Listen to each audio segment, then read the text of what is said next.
Hi, everyone. I'm Alison Mann. I'm the VP Creative Strategy over at Sony Pictures Animation. Welcome to the Path to Success, Becoming an Animation Production Designer. This panel will cover the artist's career paths and will give you advice on topics ranging from interviews, portfolios, working with others, and especially so important right now, how to stay recharged as an artist. So I'm gonna have the panelists kind of introduce themselves, and for fun, I'm gonna have them also tell you what they thought when they were a child, what they wanted to be when they grew up. So we'll start with Justin Thompson. Hi, so I'm Justin K. Thompson. I am a production designer over at Sony Pictures Animation. My work includes Cloudy with a Chance of Meatballs and most recently Into the Spider-Verse. What did I want to be when I was a kid? I just wanted to be able to not go to school. So I pretty much spent as much time as I possibly could trying to get out of doing any lessons of drawing, and it seems to have worked out. Way to go. Nailed it. Paul, should we kick it off to you? Can you top not wanting to go to school? Probably no, because I didn't want to go to school either. And you know, I ended up picking a career that forced me to go to school. But regardless, yeah, I mean, if you want to learn how to be an artist, you got to go to school. Well, actually, you don't. I know a lot of people that didn't, and they're probably a lot more sane because of it. Well, first of all, I'm Paul Lasaine. I'm a production designer currently, concept artist. I was a matte painter for a long time, traditional matte painting, like, you know, real paint on glass. I'm currently working at Marvel Studios, production designing their first animated project called What If. I think we can say that because we went live with that a little while ago.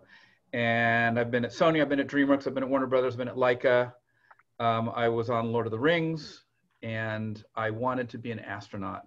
So topping it physically, yeah, I would have topped it because I would have been out in space, but that didn't last long. I actually really wanted to be a musician for a long time, and I did do that all the way into college, and then I switched to art because God knows there's more money in art. Amazing. Certainly animation. The musicians, yeah, I don't know. Could go both ways. It could go both ways. All right. Thanks, Paul. Next, we'll go to POV. Tell us a little bit about you. Hey, guys. My name is Pierre Olivier Vincent. Everybody calls me POV. It's a lot shorter. Apparently, nobody has time in Hollywood to pronounce my name fully. But I've been going with POV for 23 years at DreamWorks. And I was primarily involved with the trilogy How to Train Your Dragon, where I was the production designer on those movies. And I'm still at DreamWorks for now. It's been like a long time, but that's pretty much it. You know, I started as an illustrator doing children's books, then was fished out by DreamWorks, where I met them at the Annecy Festival. And there you go. I'm still working in animation today. What did you want to do when you were a kid? Yeah. When I was a kid, well, I really don't remember. I mean, I think there was the usual, like, I want to be a cowboy, I want to be a fireman. And then suddenly I went to the newsstand where I bought like heavy metal, the first French, you know, Metal Hurlant. And it changed literally everything. And after that, my mom was convinced that I would become like a drug addict living under a bridge. But that's what happened. I really don't remember specifically, like you, for example, wanted to be a cosmonaut. I think it was every week like something very different. So there you go. That's amazing. That's amazing. Thank you. And Tuna, next on our list. Hi, I'm Tuna. I was the production designer of Pearl. I'm primarily an independent artist, and I make films, some of them interactive, just emerging media. But right now I'm helping out production at DreamWorks. And I wanted to be a tree when I was little. A tree? Yeah. Absolutely. I think that's perfect. Why not? And my daughter what inspired you to? My daughter was in a elementary school production of theater production. I can't remember, but she was a tree. Anyway, so you wanted to be actually a tree, or if I could be a real tree, I would be infinitely happy. But the great thing is, Tuna, is that we all eventually do become a tree. Yes. I was thinking maybe that was her in her past life. Exactly. Was it the giving tree that inspired you? No, and that story has some messed up like messaging behind it too. I don't know if do you know what I mean? That like the tree is just like, yeah, take from me, I deserve to like, and yeah. The saddest ending. I'm just like saddest. Boundaries, like yes, be a tree with boundaries. So that's be a tree. If you're going to be a tree, make sure you have boundaries. I think that's smart. But what kind of tree? What kind of tree? I mean, I'd rather talk about this than portfolio, actually. I mean, what kind of trees? I think really any kind of tree would be cool, but I love cypress trees. So I can just like, you know, all day. I know we could psychoanalyze forever. So what kind of tree? That's very interesting, Tuna. I love it. Very good. I think you're winning so far on answers of Didn't childhood. know it was coming. No, I didn't see that one coming. Christophe, you are. Hi. Yeah. My name is Christophe Lautrette. Originally from France, just in case you don't notice the accent. What accent? A while ago in the States, you know, like POV and Paul, you know, we all met at DreamWorks. I spent about 21 years at DreamWorks and currently at Paramount. Just wrap up a movie called Rumble that will be released next year, and currently working on a new movie called Tiger's Apprentice, you know, for 2023. Yeah, I was the production designer for the Croods, you know, and worked on many different projects, like all of my dudes around me right now, and Tuna, and you know, so you know, we've done a lot for sure. What did I want to be when I was a kid? You know, I'm like POV. I don't know. I don't recall. I kind of worked by elimination. You know, there's so many things I couldn't do, and I didn't know how to do. Therefore, you know, you're like, oh, I can draw a little bit. You know, maybe that could be it. You know, and in France, you know, we are so surrounded by graphic novels all the time. You know, what we call BD in French. So, you know, it was kind of a by default. Like I couldn't escape from that realm. You know, so. I think the first thing was definitely becoming like a comic book artist, and little by little, I made my way to animation. Yeah. Amazing. And you are the one that wanted to put this whole panel together. So what was the kind of inspiration? What was your drive? What was your hopes and dreams for this panel? Well, yeah, I always start to talk about it. You know, like there's a lot of, you know, I mean, first of all, I think that job is really misunderstood. A lot of people don't really know what a production designer is or does on a movie. So it's a pretty invisible role. Even when a movie is released, you know, all the artists are putting the artwork on the art book and online and everything. And, you know, the production designer kind of disappeared, you know, in the realm of all of that, you know. And I always felt not frustrated, that not might be the right word, but you know, kind of weird, you know, that we are working so long on a show and, you know, our role kind of doesn't really exist almost, you know. So first of all, you know, I was like, you know, I've never seen a panel with production designer in animation. I think it could be like a premiere, and have so many friends do that. And, you know, they sweat bullets on that, and they're so talented. And, you know, it would be cool that the world, you know, discover those talented people, and, you know, they never see their face, and here we are, you know. So that's the first reason was for that, I think. And again, you know, I just wanted to expose the world, you know, to that job and see if some people are interested, you know, with that career, becoming first like an art director and eventually a production designer, and talk about, you know, the requirement for that position and so forth. So here we are. Perfect. This is it. Well, I think that's a good segue. And the great thing is none of us know what a production designer does. I don't think anybody does. Our bosses don't even know. Well, that's the great thing about this panel. We don't even know how to explain it to you. Well, so this would be an attempt. Why don't you start by talking about what you think, before you were a production designer, why don't you talk about what your perception of what a production designer did? And then as you became one, what is the reality? So expectations versus reality of the job. I'll let Anybody can else start. speak first. Who starts? Well, I was going to say that the tricky part is that it's different on literally every single project. And I don't know if it's the case in live action. Live action, I think that role is very well established.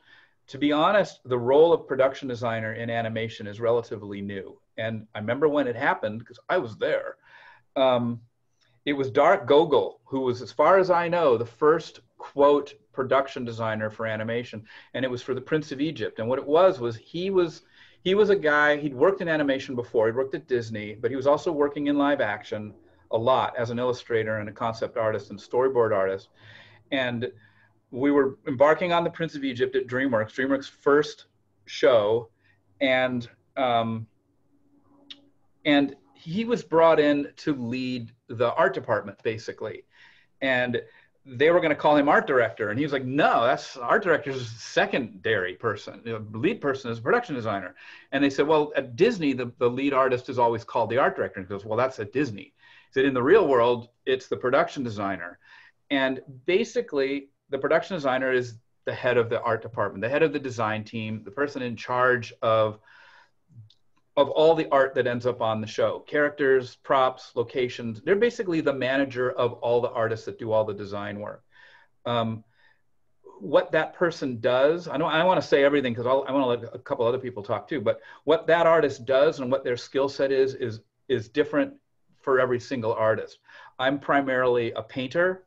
I'm more of a color guy. Christophe is absolutely more of a designer's designer. So is POV. I know both of you guys paint as well, but I think of you guys as layout guys originally, because that's how I knew you originally, as layout artists.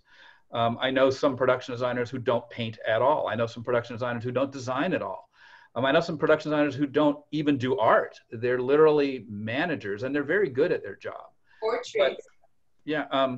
So anyway, I'm gonna let someone else jump in. I'll POV, take it. Okay. Okay. Hey, fantastic.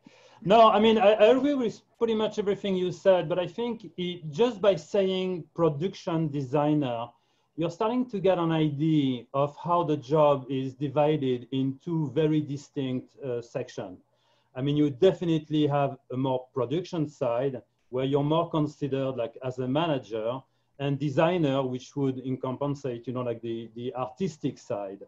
And before becoming a production designer or even an art director, I was very naive, and I was thinking that, well, I don't know, I mean, somebody who is a great artist should, of course, you know, become like an art director and a production designer. And then you're becoming one, and you realize that that kind of management side of things is incredibly important. And by management, you're not just managing arts. I mean, you're managing people, which means that one of your requirements should be to create some sort of creative environment to work with artists, not to make them feel that they're just like little hands doing your bidding, but actually, no, they need to be absolutely creatively involved in the movie for the movie to benefit from all that juice, you know, that creative juice. And your job is basically defining the frame in which all those artists are going to be playing and being creative. And I think it's a bit of a juggle, because I think it's a complicated balance to get, specifically the first time you do it, because like everybody said, you go to school to become a good artist or to learn the craft. But at the same time, I mean, nobody tells you about the management part, and you do a lot of it. And that's probably the part that's going to be the most stressful, you know, and interacting with people. Everybody is very sensitive. Everybody has an ego. Everybody is ambitious. Everybody wants to do the best. But at the same time, everything has to fit a very distinct frame. And managing all this, managing a relationship with the studio that is constantly pouring information on you that you're not always ready to just accept. You know, it's going to be like budget information. It's going to be like resources information, et cetera, et cetera.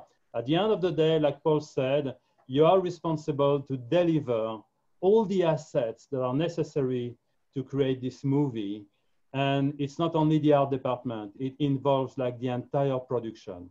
So that makes it very complicated. Do you guys, I should say, still get to do art?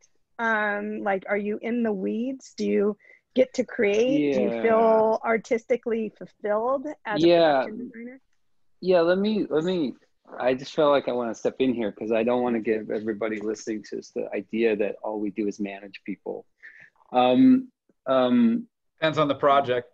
It depends on the project, but ultimately I think like, so my expectation of what a production designer was and what a production designer is, I didn't have any expectations of what a production designer was. I just came to the job as like, whatever, I'm here to make a movie. Like I didn't worry about what people know. See, I'm looking at the people in the chat. It is not primarily management. That's what I'm trying to get across here. So here's the thing. What we do this is how production designers really work. We are coming onto the film we're above the line talent. We're coming on when directors and producers first start and they have a script. And I'm working with the director and the writers and the producers before any other artists come on. And I'm basically saying to them, tell me your vision. What do you want how do you see this film? What's in your head? Tell me what you want this movie to feel like. Don't tell me what the style is. Don't tell me what you need the assets. Like, don't talk about schedule. Just what do you want this movie to feel? Tell me from the character's point of view, what do you want the audience to feel and see and with their heart and with their minds and their eyes and their ears, what do you want them to feel on screen? It's been my job, and it's all of the people in this room, it's our job to then go find all the other artists, hire an art director, hire teams of people. We go and recruit and find like I had 500 people on Spider-Verse. And like my direct subordinates were probably about 150 people, and they're all reporting to me. We go and we recruit all these people. And so I'm breaking it up into like my character designers, and then I have my painters, and I have all of the and then there's the animators, and there's the riggers, and there's the look dev people, and there's all the people who are doing like texture and cloth and surfacing on the 3D side. They're all coming to us and saying, what should this look like? And we're saying back to them, look, the director wants it to feel this way. Their vision for this movie is this. And so that's why I made this choice, and that's why it's going to be blue, and that's why it's going to be shiny, and that's why it's going to be this big, is because the director needs it to feel that way, even though they may not even be able to explain it to anyone. It's our job to listen and curate for the director and put on screen their vision for the film. That's literally our job. And so you can do that without drawing yourself, like Paul said. Some artists don't. And so what POV and Paul were talking about, though, is we are managing, not creating schedules. Somebody else is making the schedule. My job is to say, screw you. It's going to take them 4 weeks to do that. I don't care if you think it's a week on your schedule. A lot of my job is to protect the artists and tell management, we are not middle people. God. Our job is we are sitting side by side with the directors the entire way. And our job is to protect the art and protect the directors from the schedule, actually, and making sure that schedule doesn't drive. Art translator is a good one. Team lead is a good one. Thank you, chat. It's actually the person who's in charge of all the other art on the show. It's that simple. And the really simple way to think of production is just another word for film. Designer is a designer. We're the film designer. That's literally all it is. That's literally all it is. And so because somebody has to be saying, where's that piece of artwork? It's up to us to say, here it is. And I'm going to jump in a second. And again, it depends on everybody's skill sets. Some of us like really want to literally lead the art charge. I mean, actually sit there and do designs, do artwork, put up pictures and say, here's what you guys follow. Then we hire our team and everybody follows it. That's the best way to do it. And it's the way most of us prefer. That's not always, you know, possible. The project I'm on right now, the schedule is so nuts that I barely get a chance to do any paintings. I really do try. Most of the painting I do is actually like the work that comes in from our vendors. We got three vendors worldwide working on our project, and you know, I have like 40 to 70 paintings to review a day, and a lot of them need work on them, because like we get like 2 rounds of notes. It's like, okay, give your notes, send it back. They come back and like, okay, it's done. I'm like, no, it's not done. Okay, if it's not done, then you have to fix it literally yourself. So a lot of my day is actually doing stuff like that, and working with our own team of artists who are also designing stuff for. The show I'm working on is a show for Marvel. It's going to be on Disney Plus. It's called What If, and it's an episodic television show. First time I've ever worked on an episodic show, but it's all based on the Marvel movies. And we've got 3 vendors working on our stuff, and we're designing the new episodes coming up. We're in season 2, talking about season 3. Season 1 is being done by our vendors right now. We get literally hundreds of pieces of artwork a day between animation, background paintings, layouts, prop design, effects animation. All of the leads, myself included, are looking at all this stuff and making calls whether we like it or not. If we don't like it, we do draw-overs and paint-overs. If we can, we literally do it ourselves. And in the meantime, we're running our own art department who are designing the stuff for the new episodes. So it is this gigantic juggling act of trying to manage artists, trying to manage the artists that they're on the, you know, who are literally doing the artwork itself, doing artwork yourself, and keeping everybody happy, including the studio. I think you brought up kind of an interesting point, Paul, through kind of what you were just mentioning, which is production designer position might look different in different sorts of projects, or whether it's TV or gaming or shorts or features. The responsibilities might be a little bit different. You might be more in the weeds one way. So Tuna, do you have any, like, besides talking about being a tree, which is very important, do you have any insight from your experience as production designer and then going back into Viz Dev, and what does that look like going back and forth? Honestly, the most succinct way I can describe it is close to what Justin was saying. You have to kind of think of the whole and the details at the same time. So you're the only person who's sort of channeling all these different things into a visual. Basically, you have to take all the needs and the aspirations, not just of the director, but of all, maybe even the technology you're inventing while you're making the thing. Because you don't know what, like every production, even feature films have that they're going to try something new often. And maybe again, we've never tried it before. So you're basically putting together the same thing to try to keep it one concise and understandable, comprehensive concept, or like you're looking for that emotional visual connection with the audience. That is your job, is to channel everything in, everything out, and also translate these things between departments or people. Because your director might say, I want this to be edgy. And what they mean by that is not gonna be like, who knows? But, you know, in different industries, there are different titles. I think it's interesting that we talked about where this title came from. Basically, like it's an ego death, right? You have to surrender the idea that you're gonna be the tough guy, or you're gonna be like, I'm gonna do this and I'm this idealistic and under me, no, never, you know? Basically the thing is, you're meeting everybody's needs to make sure that when the audience sits in that theater or in front of their computer or wherever they're watching it, in the toilet most likely, they can like download all of these things, and they don't need to work unnecessarily hard to get that. You know, like the emotional punch is there. Like a lot of times I worry about trying to describe production design and so on to people who aspire to be there, especially. I don't know if any of us aspired particularly to be production designers. I didn't. But I didn't. usually when an artist hears production design, they think I'm the CEO of design, but really you're the CEO of production. You know, like you're there to serve.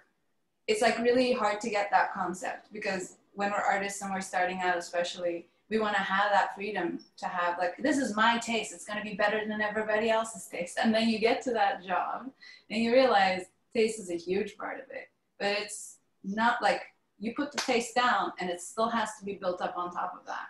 And I really agree with what everybody's saying here. You're constantly trying to protect your artists. You're constantly trying to make sure, you know, like the essence of what is trying to be communicated can be expressed visually.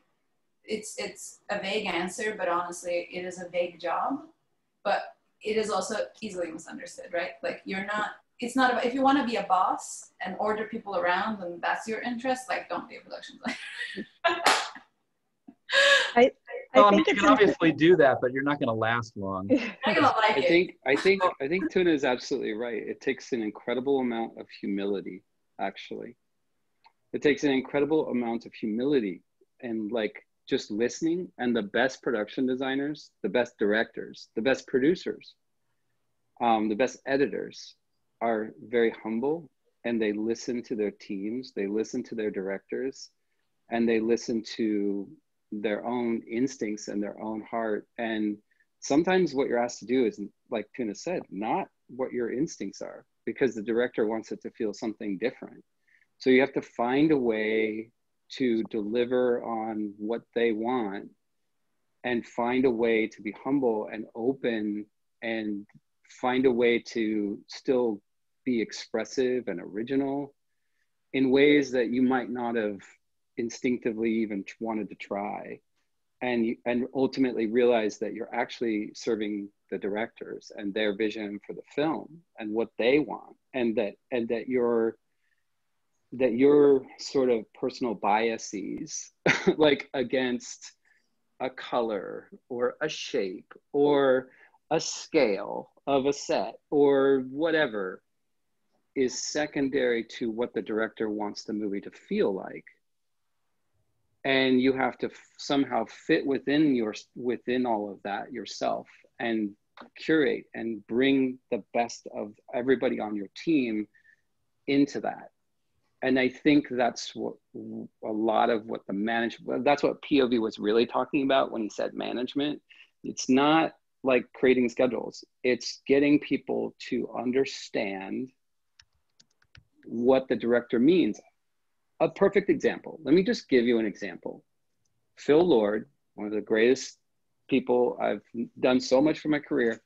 He would give notes. He would give notes on Cloudy, where he would walk on Cloudy with a Chance of Meatballs. He'd walk in and he'd say, I don't know how to explain it. I just want this to feel like ketchup. And he'd walk out of the room. So my job as the production designer, if you really are having trouble following this, the lead art director, just think of it that way.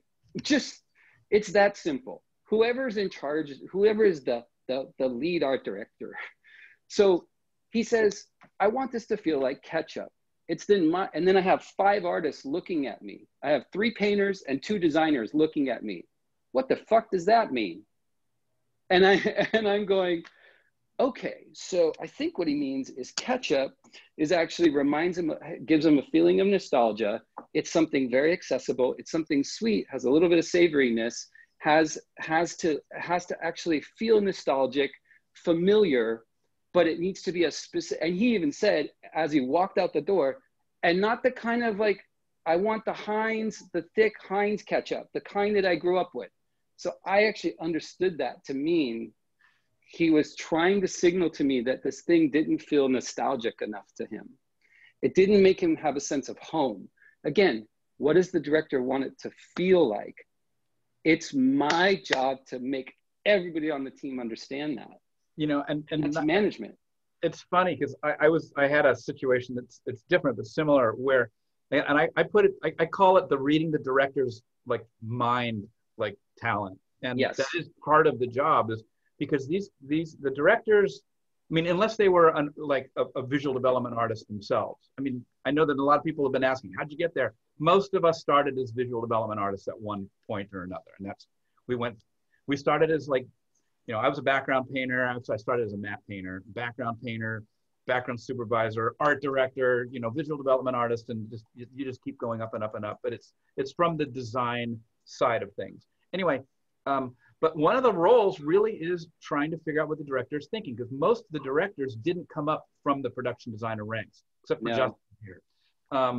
And they don't necessarily have the visual vocabulary to be able to explain what it is they literally want. All they can tell you is what they feel and what they think about something. And it's our job to turn that into imagery. On the project I'm working on, we had our director describe this thing, and it was like, you know, that thing that, and it's this, I don't want to say what it is because I can't give it up, but you know, it's that thing from Marvel Comics that they did, you know, blah, blah, blah. And it turns out that wasn't what they did. That was his 13-year-old boy's version of it. That's what we figured out, that he used to do with his brother, like when they used to draw stuff when they were little kids, and they drew it wrong in their 13-year-old way. And that's what he wanted. And he would show us all this reference. He goes, you know, like this. And so, well, no, it doesn't look like that. And we finally realized we had to read his mind, and then we figured it out. But that's, you got to be open to stuff like that. And it happens every day. For the chat that's coming up, maybe at the risk of sounding a little bit confusing, I would say don't try to be a production designer. Like, if you want to be a good production designer, don't be like, I want glory, and then so I'm going to go into it. Basically, because the job's requirement changed so much, it is quite difficult. Like, it's basically like picking a random point in space and being like, I'm going to find the planet there. You know what I mean? Like, you're better off really nurturing yourself and then naturally moving into productions and then finding if you would be a good fit for that type of position.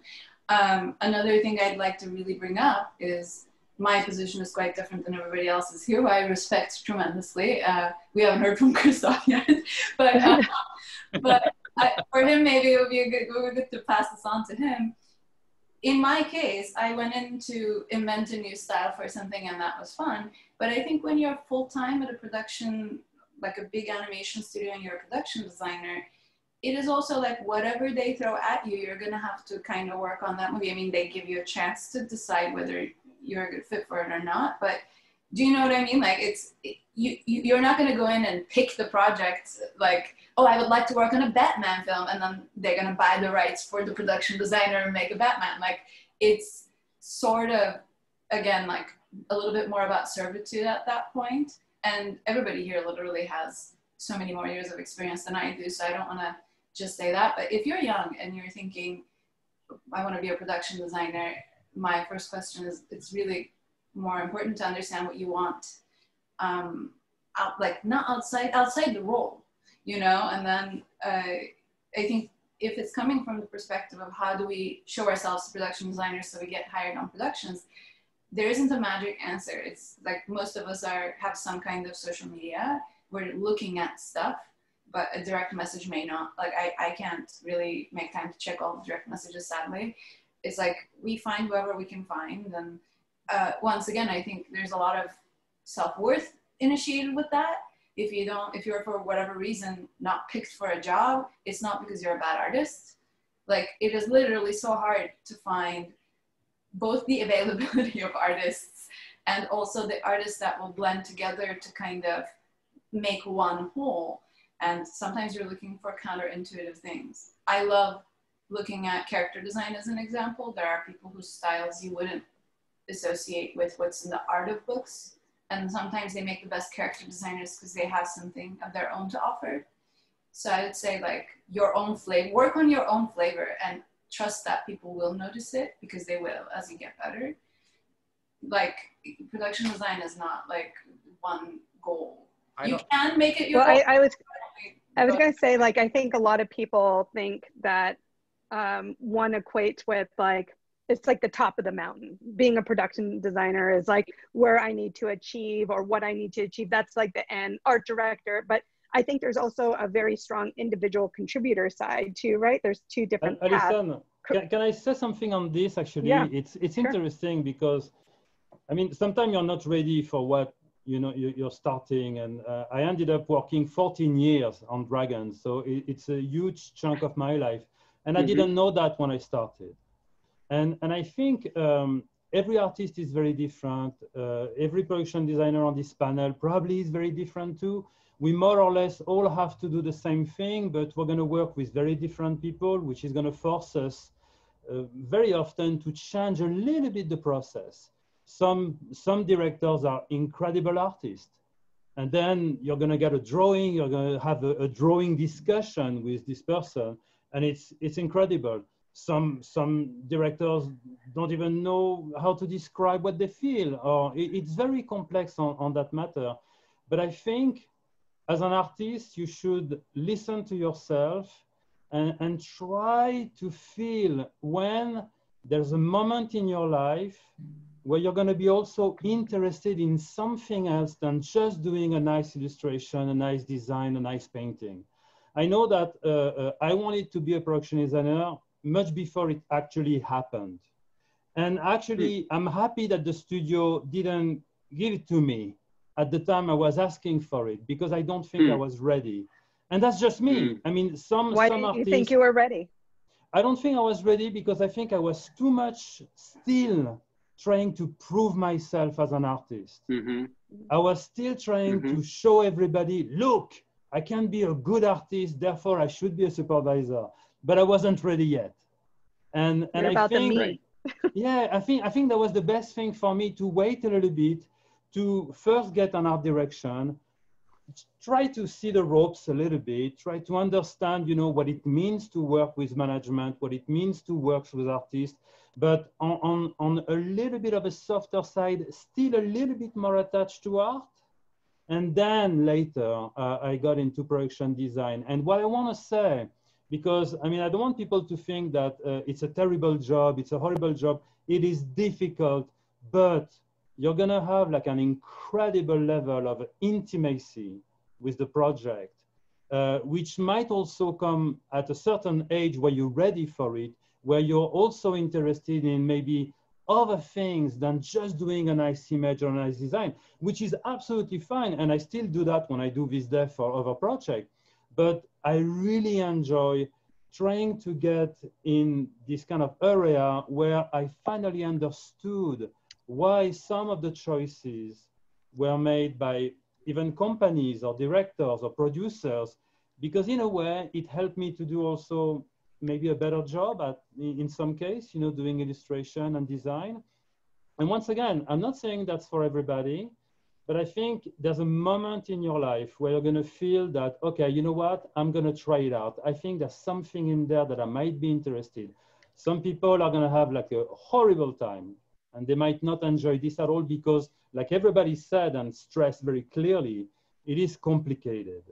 But there is also in the collaborative process, when you're feeling confident enough on your own artistic abilities, you're probably more inclined to accept other people to be creative with you on a project. And there's something in this that I found like absolutely invaluable. So it's all those little elements, that at one point in your life will align themselves, and nobody can decide it, for yourself. You have to be aware of that. I agree with everything you said. I agree with everything you just said. There's a responsibility. Go ahead. Sorry, go on. No. Just to jump on what POV was saying, actually I do remember, when I started to be an art director, and my father called me and gave me the best advice, which was basically told me, you are doing a different job now, and there's a tendency to think, that like Pierre was saying, or even Paul, that, when you increase, when you become like a production designer, like you're a super artist, you become like the maker of the artist with a cape on the back, but it's not that. It's really a different job. It's really a different job, and you have to put your a bit ego on the side and learn the job, and the job has a different requirement from, from being an artist to become an art director to become eventually a production designer. you know. So POV is right in the sense that, you know, there's a sense of being ready as well. You know, if you think that you are just going to draw all the time and you don't want to talk to anybody, you're in the wrong job, because it is a collaborative job, and there's a lot of joy from that. You know, you build kind of an empire, you know, and usually you are the first one who gets hired after the director, you know, and you might be the last one to work on the movie doing the post-production at the end. That journey can last 3-4 years. You know, Croods was about 4 to 4 years and a half. And I think for POV, the first Dragon was quite long as well, you know. So 5 years. Yeah, no, it's an odyssey. It's an odyssey. 5 years and 6 different directors. Yeah. And about the directors, I just wanted to add, you know, all the directors are different. You know, you'll work with a lot of different directors that are all coming from storyboard, or, you know, from, you know, they just don't draw at all, you know, and they just, you know, want to focus on the narrative, you know. And for me, because of that, you know, I don't feel like I'm at the service of the director. I feel like it's a collaboration. And I think, you know, our role, at least the way I feel it at the beginning, when I start the show, you know, I have to work by elimination. I work a lot by elimination. I'm like, okay, what a movie is and what a movie is not. Because a movie can be, you know, any kind of movie. You can take a lot of different realities. Why would you pick this one, you know, specifically? And this is where, you know, I think having some discussion with the director is important. For instance, you know, just having coffee time and just digging, you know, and I think Justin talked about that a lot as well, you know, like just digging into the brain of the director, you know, and you just take notes, you know, but you don't need to know all the details at this point, you know, when you start a movie. You just need to know, you know, the energy of it, like the, you know, the espresso of that movie, you know, what is the flavor, you know, and that when you start to get that, you know that that movie maybe is not that, and not that, and not that. And you also, you know, channel little by little. There's a big thing for me, you know, starting movie as a production designer is, you know, also to build a Bible, to build a style guide. And that style guide is going to put everybody on the same voice. You know, Justin is right. You work with 500 people, sometimes more. You know, I remember when Paul was doing Prince of Egypt, I mean, there was a lot of people, you know, under Paul, you know, and therefore, you know, you need to have a singular voice, and helping everybody basically to work on the same thing, you know, because if they go on the right, it's not the same movie. You go on the left, it is not the same movie, you know. So your role as well is to stay on track and to keep, you know, you hold your team really strongly, you know, and you stay on track and trying to basically, you know, making sure that your director is happy, your production is happy, and you don't go in any direction. And this is why what's important also is really to have a voice, you know, having a voice and having a strong vision for that, you know, and bringing also on the table your vision, because it's not just the director vision, by the way, you know, again, it's a dialogue. You have a dialogue. The director might see something and you can enhance the story visually, you know, bringing something on the table that he hasn't thought about at all. Can I piggyback on that? Yeah, go ahead. Yeah. I think it's like, the way I think of it, it's like, it's how they want it. It's the director tells me how they want it to feel, but they ask me for my taste and how to execute it. That's literally it. It's like, I don't know how art works. So tell me how you get hired as a production designer for your taste. That's actually what you're hired for. Your ability to say, this is cooler than that. And they agree with you. Like, and you're basically, very true. What's that? Very true. They sometimes agree with you.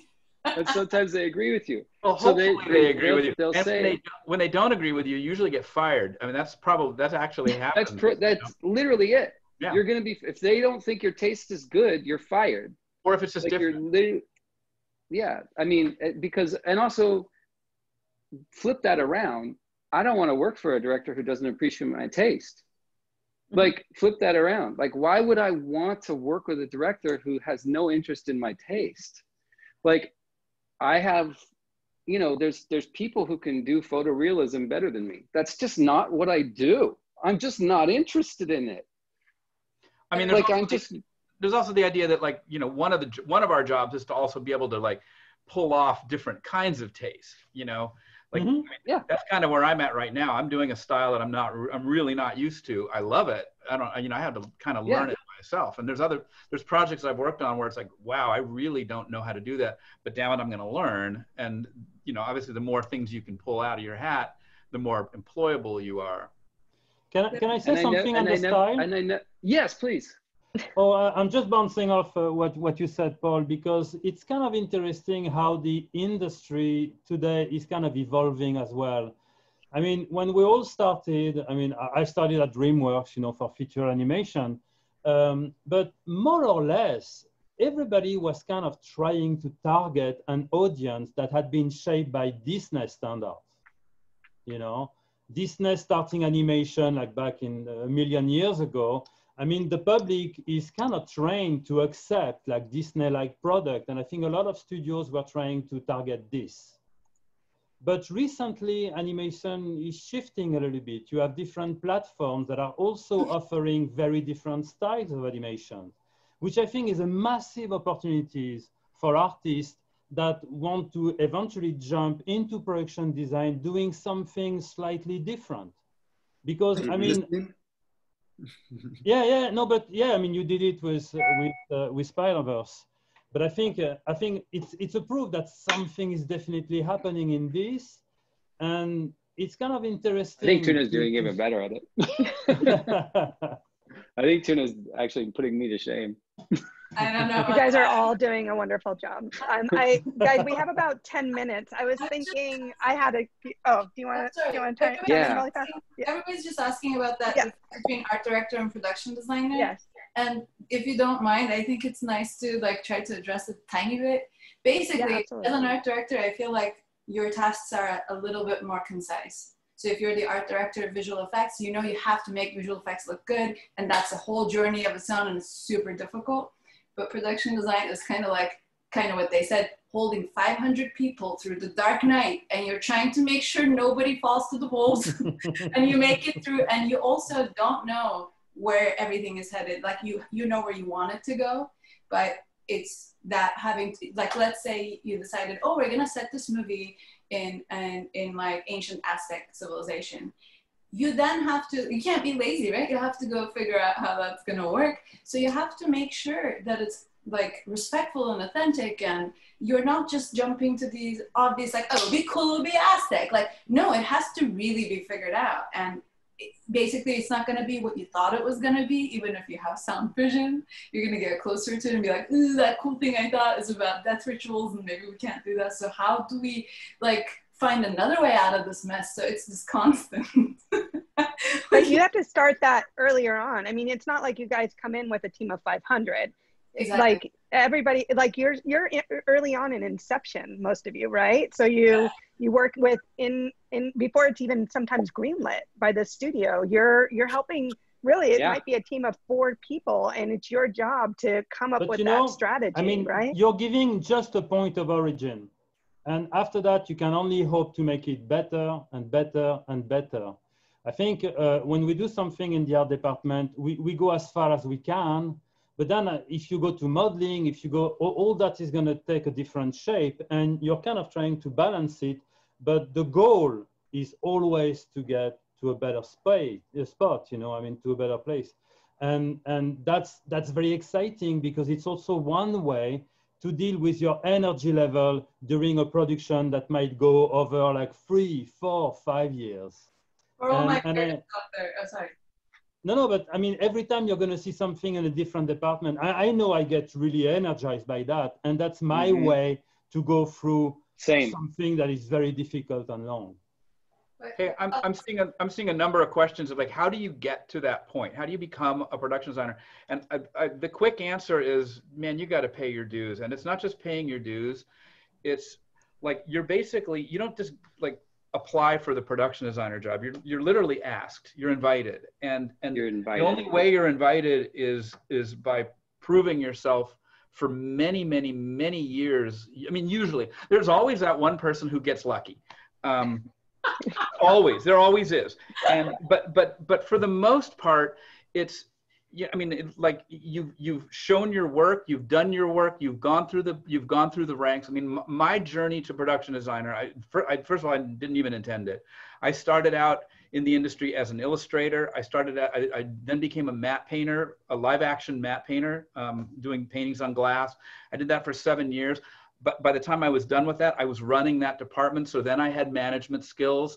Then, and the reason I got into animation was because I was really good with architecture and big space and epic landscapes. That's how I ended up on Prince of Egypt at DreamWorks, because they needed somebody who could handle Egypt. And from that, I was kind of the lead painter on the show, because being a matte painter in those days, you had to be a good painter. So I knew how to paint. So then I ended up as the lead artist, or the lead painter for the background department, which then I had to lead a team of about 20 or 30 painters, work with the other departments. So now I was showing I had management skills, leading a larger team. My next job was as an art director. I didn't even try to be an art director, but I got a call from the head of the company and said, we need an art director. Would you like to do it? I like your style. I like the way you've led your team. You guys did really good on Prince of Egypt. So now I'm an art director, and I did that for several years. And I worked on a number of projects all over the place at a lot of different studios. And then at one point, I was an art director on one show, and the studio said, we need a production designer. Do you want to do it? And I'm like, I have no idea how to even do that job. That's not even my skill set. And they said, we don't care. We like you. We want you to run this team because we like your sensibility. We like your taste. We like the way you communicate. And you're a good artist. You can be the production designer. I'm like, well, there's other guys on the team who are way better designers than me. It doesn't matter. We still want you to run the team.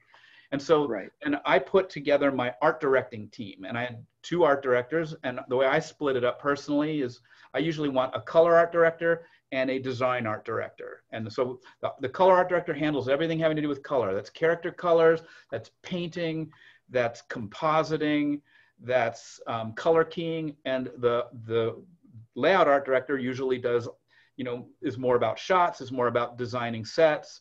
And then I'm just overseeing everything because I can do both. Again, everybody has their own mix of skills. I know Justin has his mix of skills, POV has his mix of skills. But I think that that's probably the case with most production designers, that they've literally worked their way through the ranks. Not always the case. Go ahead, Tim. To say on what POV was saying, the thing about not being ready for it, I totally agree with him. And also, when they come and say, no, but we want you, we want your vision. If you are not mature enough to be like, hold up. If you're eating that up going, yes, I'm superior and they want my thing and I'm going to be the queen, you're going to get eaten alive in day 2. It's not going to go anywhere. I turned my first offer. She's absolutely right. My first offer for production designer, I turned it down because it was for open season at Sony. I was working as a Viz Dev artist, and they said, we want you to be the production designer. I'm like, I don't feel this project. I don't understand it. I don't feel I'd be good for it. And I actually turned them down. Super important. And I think that's important. I think you got to be able to turn a project down.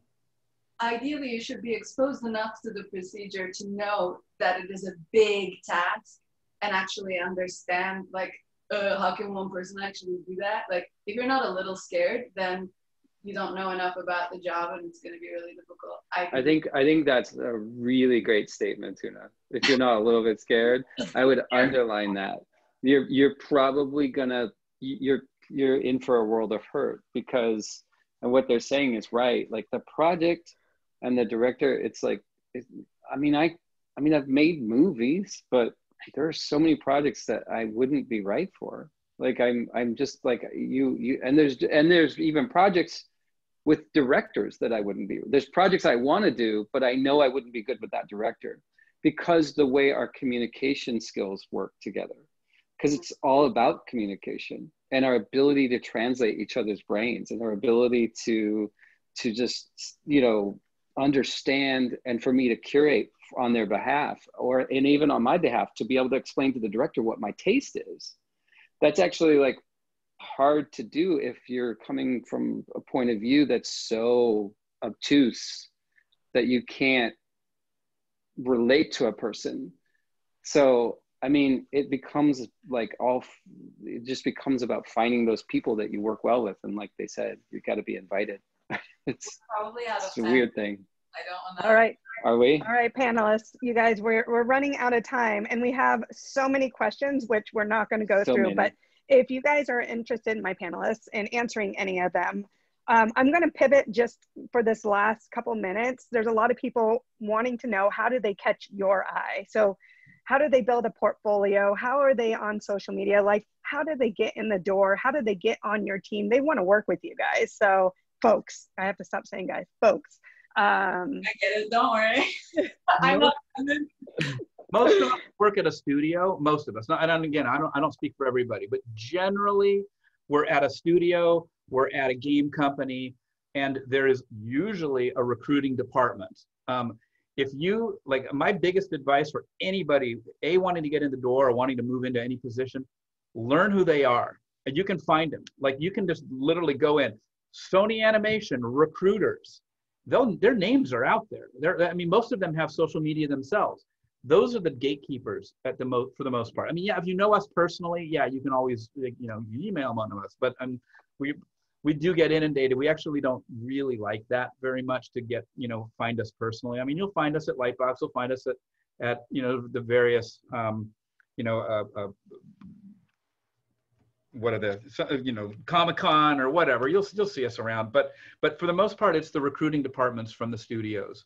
And, I mean, unfortunately, you go in with everybody else, but that's where having a kick-ass portfolio comes in. Can I give you guys a very actionable thing that you guys can do? Here's the thing. That would be great. Like, I always tell every young artist, please put your stuff everywhere, because I'm on the internet. I'm on the internet too. And please put your stuff on as many sites as you can. Put your name on every single piece of artwork. Make it easy to find your contact info on every single site, and make it as consistent as you can across all the different sites. Make them link back to each other if you can, because I'm on Twitter, I'm on Instagram, I'm on like ArtStation, I'm on this, I'm on that, I'm on this, and this is this. And even if I see like a piece of art, like on Pinterest, that somebody has reposted, if your name is on the artwork, then I go, oh, that's cool. Now because sometimes people post stuff without giving credit to artists all the time. And then I'm like, who did this piece of art? This is amazing. And it's on Pinterest and I don't know who did it. So like, honestly, like I have found the last 20 artists that I've hired, I found them all that way. Like, honestly, they're all people that I started following and fell in love with. And then I was like, it might have taken me sometimes, in some cases, it took me 3 years for them to become available. And I just kept the communication going with them, where I was like, oh man, how are you doing now? Checking back in. I got a new project. Checking back in, checking back in. How you doing? Like, what are you up to? Like, and they can be like the youngest people with zero experience. I have given a lot of people their first job just because I was like, this person's in school and they're this good.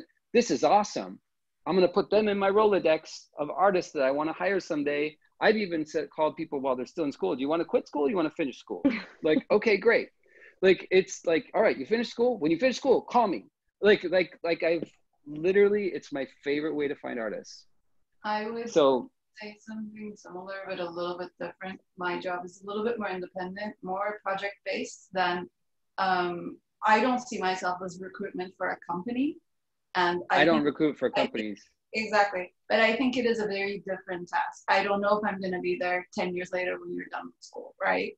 The way I think is the best way to really, if you're trying to build a strong network, go with your peers. Don't just aim at people who are production designers. You know what? Those people are going to go into businesses and careers, and you're going to work with them. That's honestly really, I think, how it works. When I was a production designer, I didn't have a recruitment department. Also, I have no interest in recruitment department type portfolios. The portfolios that tend to come from there, I personally am not interested in them. So if you have something to bring to the table because you are you, I'm more interested in you than I am in, like, there's like a lot of bad advice I got over the years from people in recruitment being like, you have to be good at everything. You don't.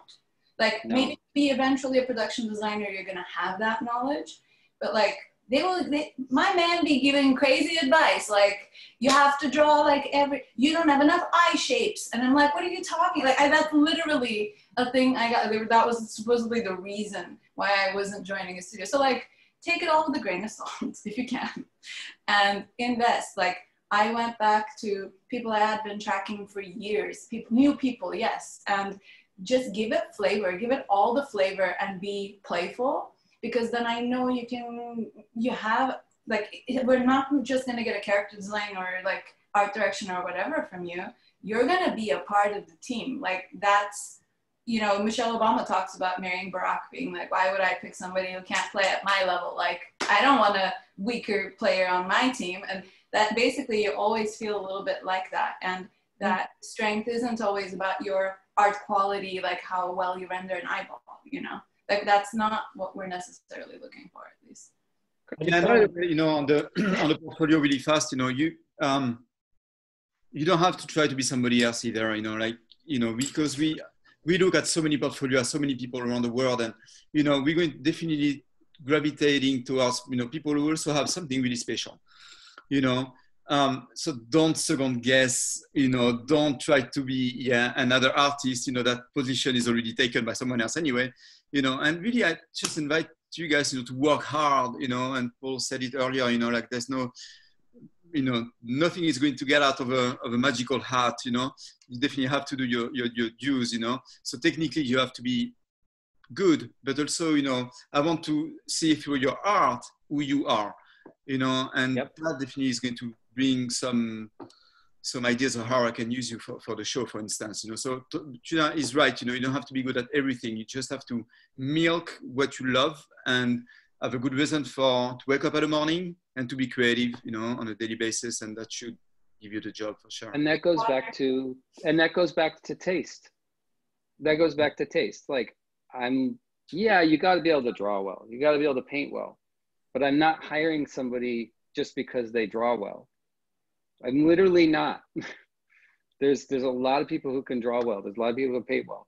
I'm hiring people because of their taste, because I'm like, I like that person's point of view and what they're bringing to the table. So definitely do your own art and definitely like show what's different about you. Explore yourself and listen to yourself and what you want to say, and don't be afraid and say it loud and be very clear. Have 2 or 3, like, okay, more actionable stuff. Have 2 or 3 of your best, like most biggest pieces up front, and then end with a bang. It helps. If you like, I will page 1 not about close a quantity. Portfolio. And edit yourself. I will sometimes page 1. Be close. your own worst critic. Like if there's anything in your portfolio that isn't way up here, get rid of it. I know that certainly for young artists, they're trying to build a portfolio and they've only got like, you know, maybe 10 pieces or something, and it's hard to get rid of one. But I'll tell you, you're judged literally by your worst piece, by all of us. And one of the reasons for that is, like, if we see a piece that's not so good, we look at it and go, well, do they think that that's good? Is that work we're going to get from them? Like, you know, and if you know it's not up to snuff, you know, yeah, I know it's hard to go and do more artwork because you just don't have that much, but you kind of have to. And is there like a number of pieces in your portfolio that you should have? I don't know if anyone's ever answered that one for me. It's always like, put as much in as you think sells yourself. Like you said, have the best ones first, have the best ones last, and fill it out with the other best ones. But quickly on that, you know, you don't have to post everything you do. I think you probably shouldn't. Social media, you know, to always, you know, in order to have a like, that you post everything, you know. I think if you want to build your portfolio, then definitely edit yourself. And, you know, if you have to spend a month on one piece that will give you a job, then spend a month, you know, on that piece and display this one and almost only this one. And for sure, we will see it, you know. POV, do you want to bring us home really fast? We only have, we're over time, so I want to. One little thing about artists. I mean, we're all very different once again. And I think each artist will arrive at maturity at a different age. Yeah. it's really important to see that it's not because you are not yet the full best version of yourself that you cannot get a job. Because I mean, at the same time, there's a reality we all need to live. And I think sometime you're gonna get into a studio. I'm involved with portfolio in 2 different occasions. Sometimes the company want to bring more artists in the global art department. And we need people that are ready to be operational and to be in different styles, on different movies and all that. And then I'm gonna be involved with a different kind of portfolio is when I'm actually in charge of a show. And in that case, I'm gonna have to pick artists that are really gonna be able to bring something very specific to that show. But it's a bit, you know, be like water because, I mean, once again, when I was much younger, I was doing illustration and I didn't have a style. I didn't even know what was my style. And then I got to animation, and what was a little bit of a handicap was an advantage because suddenly I had to work on a cartoony show, on a naturalistic show. And literally I was kind of growing little by little, you know, perfecting a little bit more my skills. And then I kept working a little bit on the side. So I agree with everybody saying that get a strong portfolio, but put something you really believed in also a little bit more forward. Well, this has been, guys, folks, this has been amazing.